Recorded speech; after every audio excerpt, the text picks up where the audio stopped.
है सर, अमेठी में कुछ ऐसा ही होने वाला है। अमेठी में इनको जनता डंडा लेके भगाएगी, ये किसी एक गांव का सर्वे करके बताएं। अच्छा, आपसे मैं पूछता हूं कि जैसे आरोप लगाती हैं, बात करती हैं, इनकी जो सांसद निधि है, इनकी सांसद निधि दीदी ने कुछ नहीं दिया, दीदी ने केवल अमेठी को छला है और दीदी बहुत बड़ी झूठी है, कोई काम नहीं करती। स्मृति ईरानी जी क्या मतलब जिस तरीके से विकास, अरे वो नौटंकी की नानी है, विकास की नानी नहीं, केवल नौटंकी, केवल नौटंकी, केवल नौटंकी। अमेठी में लोग, अरे अमेठी की दीदी है, ठीक है, दीदी है, कम से कम एक दीदी का अपना फर्ज तो निभाए। 10 साल में उन्होंने क्या किया अमेठी के लिए? कहीं उनका एक संस्थान बना हो तो आप बताएं। एक संस्थान, 3 मंत्रालय की मंत्री ने उनको सर मानी चाहिए, और यहाँ आके जो है टाफी कंपट के नाम पे राजनीति कर रही हैं।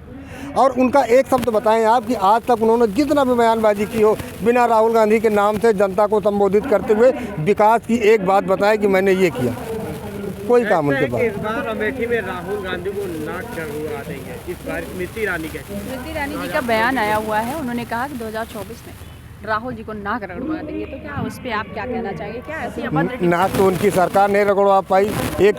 उन्होंने सिर्फ एक सवाल पूछा संसद में कि अडानी के आपके क्या संबंध है, उनकी पूरी सरकार ने नाक रगड़ डाली, और राहुल गांधी की सदस्यता एक छोटे से कोर्ट से उन्होंने खारिज करा दी। राहुल गांधी ने अपनी सदस्यता के लिए कहीं धरना नहीं दिया, इनको मुंह भर खानी पड़ी, और राहुल गांधी पूरे देश में इनके उसके कारगुजारी को उजागर कर रहे हैं। लेकिन सर, आपकी बात हम मान रहे हैं, लेकिन जिस तरीके से हर जगह पे कांग्रेस दिख रही है, लेकिन अंत में लास्ट में मतलब बीजेपी आ जा रही है, उसके पीछे क्या राज है? लोग ईवीएम के ऊपर जो है उंगली उठा रहे हैं, क्या वाकई में ईवीएम में ऐसी कोई छेड़खानी हो सकती है या किसी ने किया है? नहीं, ईवीएम पर तो सवाल जो उठ रहा है वो सरकार उनकी है, लेकिन होता क्या है, क्षणिक, जैसे आपको मैं उल्लू बना, जैसे घर में बच्चे कहते हैं उल्लू बनाया, थोड़ी देर के लिए आप कहोगे नहीं, बड़ी अच्छी बात के ये देश की जनता को बेवकूफ़ बना रहे हैं, और कितने दिन बेवकूफ़ बनाएंगे? क्या लग रहा है, जनता को पता चल चुका है कि मतलब जो हो रहा है वो गलत हो रहा है? अभी मध्य प्रदेश में हमको याद आया, यहाँ कविता होती कि राम को नहीं बेचना चाहिए। मध्य प्रदेश के ग्वालियर में मैं गया था, वहाँ जगह इनकी होर्डिंग लगी थी कि राम आ गए, बड़ी बड़ी होर्डिंग। अरे राम को क्यों बेच रहे हैं? वहाँ विकास नहीं बताती कि मैं कौन विकास क्या किया। ठीक है, आप क्योंकि देश की जनता जो है धर्म के नाम पर, ये धार्मिक जनता है, उसको आप बरगला सकते हो, लेकिन कितने दिन बरगलाओगे? हाँ, लेकिन सर एक बताया गया है कि मतलब कांग्रेस पार्टी जो है वो सनातन धर्म का विरोधी है, ऐसा है क्या? सनातन धर्म तो वो कहते मैं भी कांग्रेसी हूँ, मैं भी हिंदू हूँ। हाँ। अब ये वो कह सकती, स्मृति ईरानी जी वो खुद बताएं कि वो हिंदू हैं, मुस्लिम हैं, ईसाई हैं, पारसी हैं, क्या है वो खुद बताएं। और यहाँ सिर्फ नौटंकी करती है। उनका बताए तो कि आप जब दोबारा मिलिएगा आज 9 दिसंबर के बाद, तो पूछिएगा दीदी, नानी, महारानी, आपने अमेठी में ऐसा कौन सा प्रोजेक्ट लगाया, ऐसा कौन सा संस्थान लगाया जिससे किसी 10 युवा को रोजगार मिला? 3 राज्य जिस तरह से 3 राज्यों में जिस तरीके से कांग्रेस की हार हुई है, देखा जाए तो मतलब बहुत सर्वे के दौरान सीधे पता चल रहा था कि कांग्रेस आ रही है, लेकिन अच्छा मतलब उल्टा हो गया। देखिए, ये जो जनता का फैसला है वो सर्वमान्य है हमको। अब जनता के फैसले में कोई टिप्पणी ऐसा क्या हो जाता है सर कि मतलब जब वोट देने का समय आता है तो फिर जनता का रुझान बीजेपी की तरफ हो जाता है, ऐसा क्या है सर? आदमी कभी भी गलती करने के बाद कहता है कि अरे मैं तो ये करने गया था, ऐसा हो गया। ये है जनता है। क्या लग रहा है सर, अमेठी में कुछ ऐसा ही होने वाला है?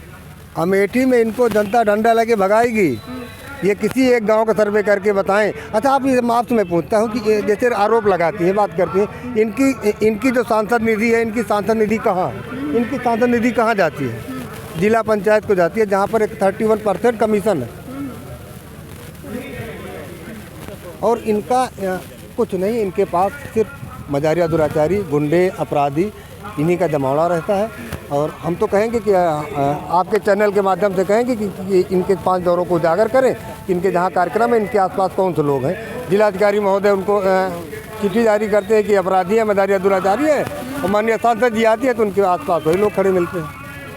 तो सर, जिस तरीके से लगातार बयानबाजी हो रही है और 2024 चुनाव बिल्कुल नज़दीक है, और तैयारियां आप भी जोरों से कर रहे होंगे, उनकी तरफ भी हो रही होगी, तो क्या लग रहा है कि 2024 में अमेठी में कौन आने वाला है? राहुल गांधी जीतेंगे चुनाव। राहुल गांधी जी आ रहे हैं। सर, आप कुछ बोलना चाहेंगे? हाँ, पूछिए, मैं बताऊंगा। हमारे देश के लिए गौरव की बात है, और बहुत साल जिए अभी हम लोगों के लिए, पूरे देश के लिए।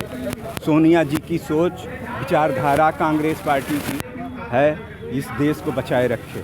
क्या लग रहा है 2024 में कौन आने वाला है सर?